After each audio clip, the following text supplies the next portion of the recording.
Hello, my friends. John LaRuffa here with another straight up solo. And in this episode, we're going to take a look at Dice Theme Park.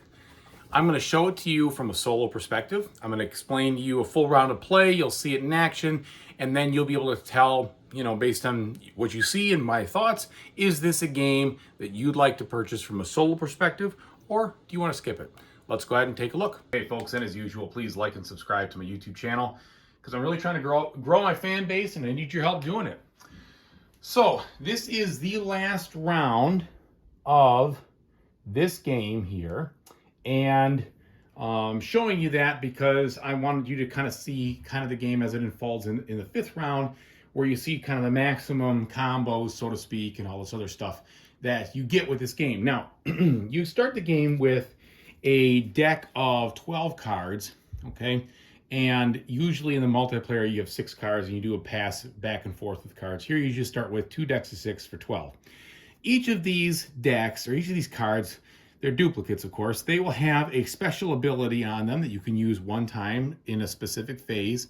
They give you some income, and then they also determine your initiative number. The lower the number, the more likely you are to go first.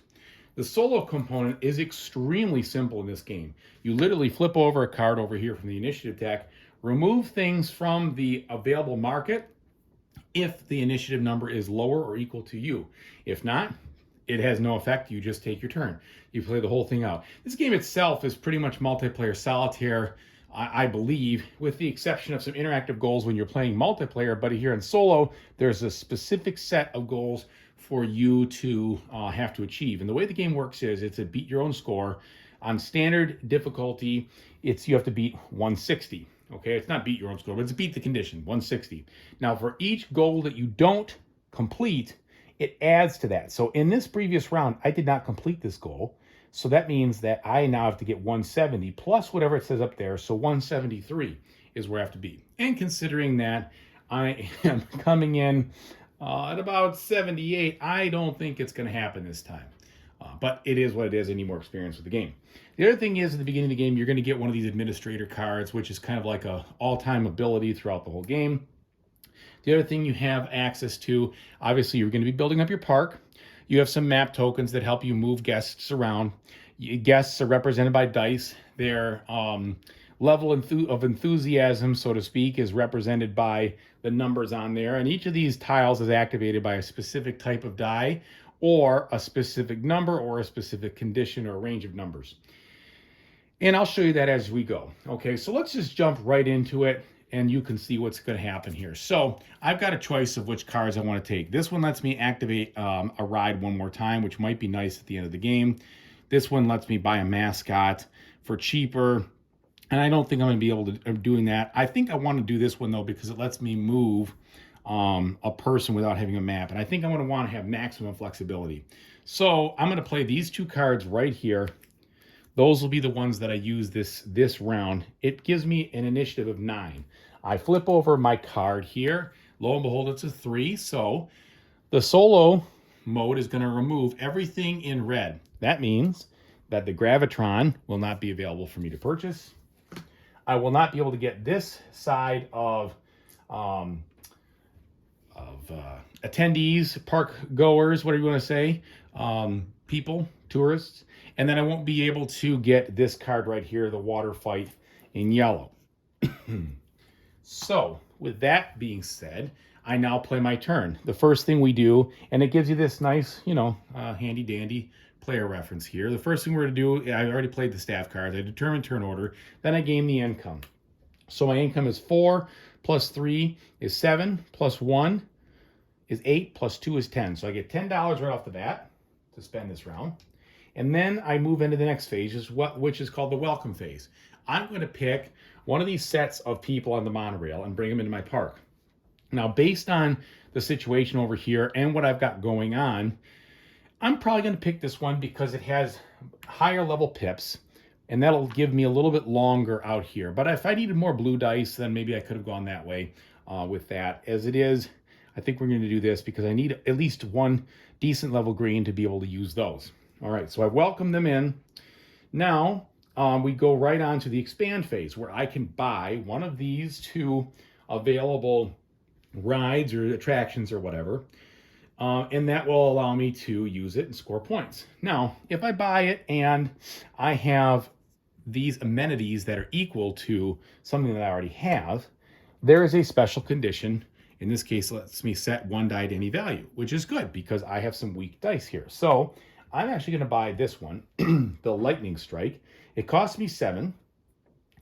And the way that the park works, it has to fan out in a shape, in a wedge like this. So I'm going to buy it, put it right over here, because that is right in line with the way I want to channel up my yellow dice. And I'm going to set this guy to 6, because I can choose that die or any die I want based on that special ability, because I have a camera here and a camera there.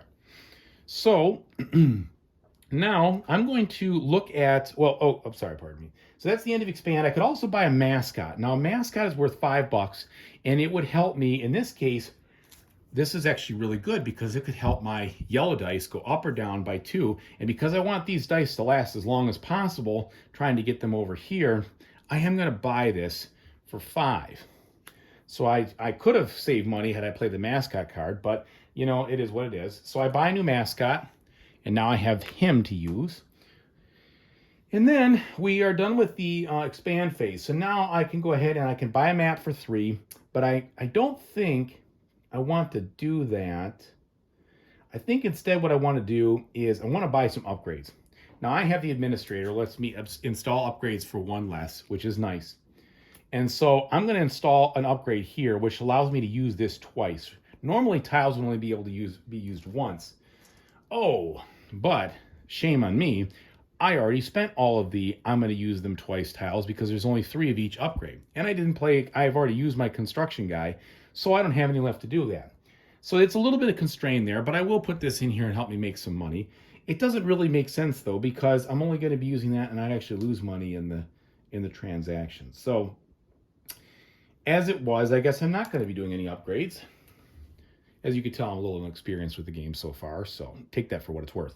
But a strategist might have left one of these activation upgrades right here, right there, for a time where you would have an extra need for the deeper tiles to upgrade them or to use them twice. That was my mistake. However, I have a B plan. I have her, and we can use that as a free activation when we get to Lightning Strike later. Or maybe I want to use it for bumper boats because that gives me a few extra points. But we'll see how it goes. Either way, let's go ahead, and we're not going to be doing any more of those improvements. Maybe just for the grins of it all, I will buy the map. The map, again, lets me move people further distances, and I probably want that flexibility because I'm going to try to do everything I can to exhaust these dice and use them to the full extent here. Now we move on to the meat and potatoes of the round, the operate phase. That's where we're going to go to the different spots and operate them. So each of them, again, has a condition, and I'm going to use this as an example right here so you can see. In order to operate the big top drop, you have to have 2 of any color dice that are the same pip. So this doesn't mean, I don't think this means the same color, but I could look it up later. But basically, they have to equal the same value. And then what you do is you form that group there, you reduce them 1 pip, and then you move 1 to another ride, and only 1. And that's the mandatory situation for when you activate an attraction. So let's go ahead and do that. Let's activate my entrance here so I can get this green guy in a little deeper. The entrance only gives me 1 point though, so it's maybe not the best idea. I might decide instead to forego operating the entrance. In fact, I know I'm going to because I got another plan. So I'm going to use 1 map and I'm going to transfer him. Then I'm going to activate the Spooky Forest, and this gives me at least +2 on the points. So I can activate him, making him a 4, moving him, and then I put an activation cube right here. And I'll use that at the end to score this situation. Okay, the next thing I want to do is I want to actually move this guy 2 spaces over because I want to get him to here to the bumper boats. So I don't want to waste the maps doing that. Instead, what I'm going to do is I'm going to activate the entrance just to get him to move, and it'll score me a little bit. That puts him at a 3. Then I'm going to flip the map, move this over here to bumper boats. So I didn't use him there, but I just moved him with the map. Now I have the condition where they're 2 equal ones. So I can activate bumper boats, which is great. Make these a 2. And then, because that's 8 points, I'm going to use this to activate it again and score it again. Hence the old combo feel of this board game right here. This definitely has a lot of combos and how you're moving dice around and everything else. So I've used this, that's done. All right, now I want to preserve my yellow as much as I can. So I'm going to use her to move this guy right here. And then I'm going to use the twister, not a lot of points, but I want to move this over here. So I'm going to use twister to go up here, and we're going to make this a 5. Then he moves. Then I'm going to use this, excuse me, as a map to move there. Then I'm going to activate Speedster. And because I got the condition right here, I can actually activate it twice because I have the right condition here and I've got this. However, one is going to move off. So what I'm going to have to do is be a little clever about this. Let's see. So this is how I'm going to pull this off. All right, first, like I said, I'm going to activate Speedster. So we will use this. We'll drop this to 4. Drops to 2.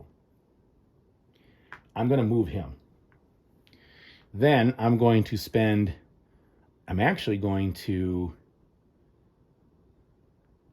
I'm just going to spend the map tile to bring him up here. Now there's a difference here, but that's where the mascot comes in. I can play the mascot, moving this from 2 to 4. Now all of a sudden my condition is right where I want it to be, and I can activate Lightning Strike. Kablamo. So these go down to 3s now. One of them has to move. And what I think I'm going to do is I'm going to move one of them back to Lightning Strike over here. And that's a silly idea. I don't know about that. I'm going to actually move one of them. I'm going to leave these. I got to move him now. So let's move him back there. Yes, I've got an even better idea. Let's move him over here, okay? And then what I need to do is deal with this situation. This guy is a good one. It scores 4 plus his 2 is 6. But he's not quite where I need him to be yet from a strength standpoint. So what I can do is, first I can use this as a water fight just to score me a point because there's a green there. And then I can use another mascot on him to bring him down to the 3 that I need. Because this says 1 to 3 green and 3 to 6 any color. And then, pardon me, I can use the map token to bring him over here and activate the Haunted Woods. Like so. Brings this guy down to a 2, this guy down to a 2. Now, I need a blue one up there at Log Fume. How would I do that? Well, I've already got the blue one, I should say. I need one more of these to go up there. I can use this map to bring that up there.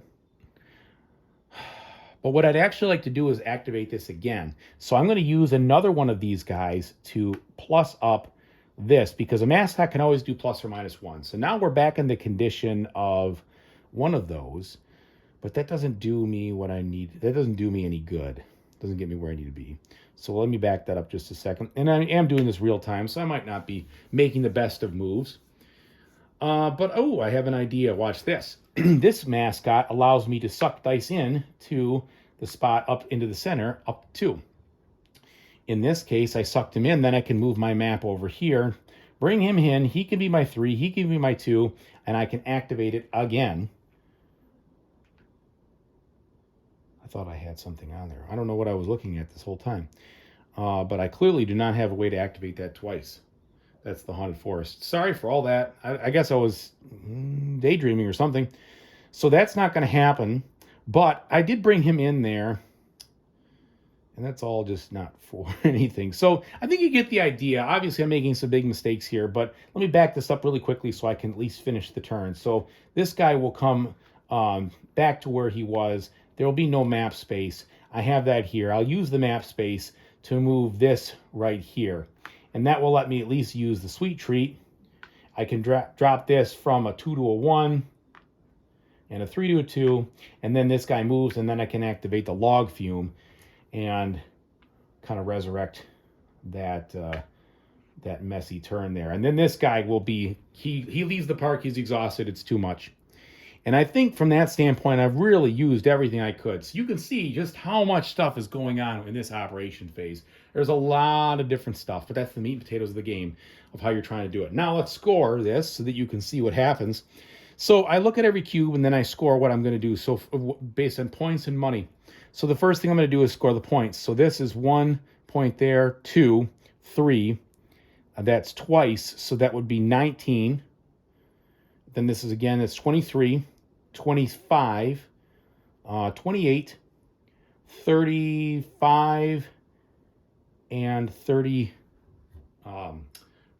I think I got this guy, but I'm going to score 38 if I was wrong. Well, I'll just do it real quickly once again. So there's 10, 11, 12, 13, 21, no, sorry, 29, 33, and 36. I'm apparently messing up on the math tonight, but you get the point here. You score there. I'm just goofing up. Sorry, it's been a long day.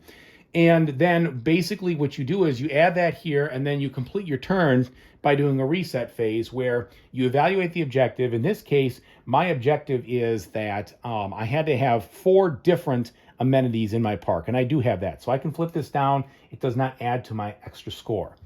And then you score, I think you get a little bit for money at the end. And then you have your objectives, which we didn't count against me in this case. And then if you beat the score, you win. So long story short, that is the way this game is played. That's the way the full round works. Sorry about the fuzzy math and goofy scoring and such. But hopefully that gives you an opportunity to see what we're doing here. And I'll just add my score off camera real quick.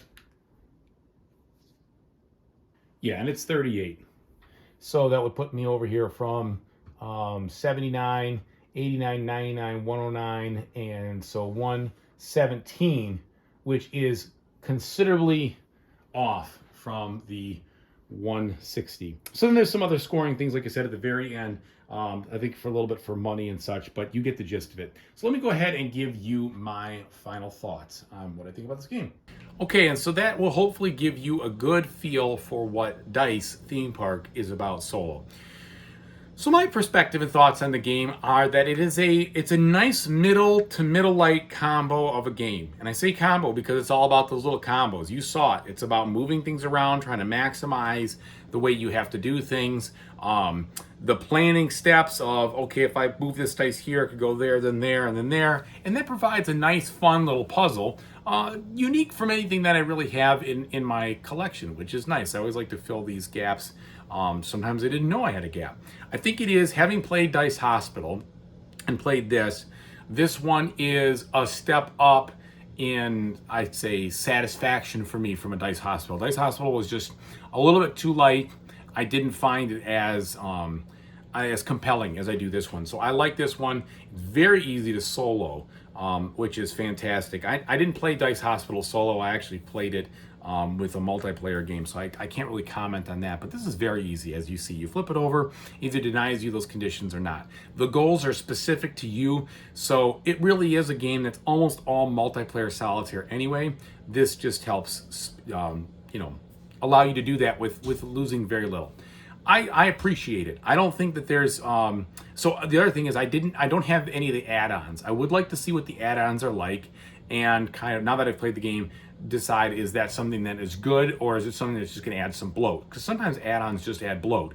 In this game, you saw that it was kind of cool where, oh shoot, I wanted to do something to refine and add an upgrade to my my tile there, but I couldn't because I had already used that up and I didn't have any cards left over to be able to move that. So next time I play, maybe I'll hold on to one of those construction cards that lets me move that off so I can replace it later and maximize my score.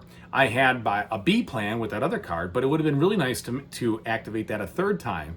And so you can see that experience is going to help you really break through those stratospheres and get more and more and more scoring out of the game, just as you can think about doing things more cleverly. And from that standpoint, I think it's a very nice, rewarding experience. Your cleverness and how you configure your park and what you do with the dice and such all meshes together into a very satisfying puzzle. And it's very puzzly, I think, because you're trying to look at maximizing that combination. From game to game, there's not going to be very much variety. I mean, it's the same game every time. Yes, there's a ton of different objectives. There's a ton of different cards you can, or I'm not cards, but rides you can build, skills you can get. But the general gist, I think, is going to feel the same. You see all 4 of your objectives out there, and it's like, okay, that's the kind of game I'm going to play this time. Which I think those objectives are really key. Otherwise, I think it would not have enough variety. The objectives give you the variety, but I would not say that there are different strategies you can use over, like, I could try this strategy this game, and this strategy that game. No. There's one way to score points, and it's through the combination of those dice and moving around. So it is linear in that regard, but there is a lot of variety in this too.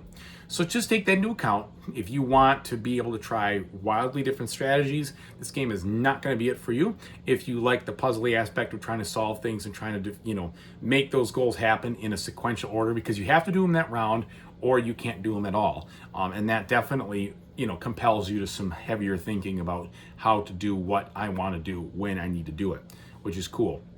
So that's the kind of situation you have. Overall, I like the game. I would not say it is a real brain burner, even though there's some cool things to think about. Once you get the hang of it, I think it'll become easier to see. But I would not say it's a light game that you don't have to concentrate in, because you could tell as I was trying to operate and stuff, it was taking some brain power. Shoot, at the end I was couldn't even score it well because I kept losing my place where it was. I was just a little bit spent from all of the thinking on the combos. So either way, I hope that helps you decide whether this is a game that's right for you or not. Thank you again for watching, everybody. I really appreciate it. Whatever you play in the future, I really hope you have a fantastic time doing it. Thanks. Take it easy.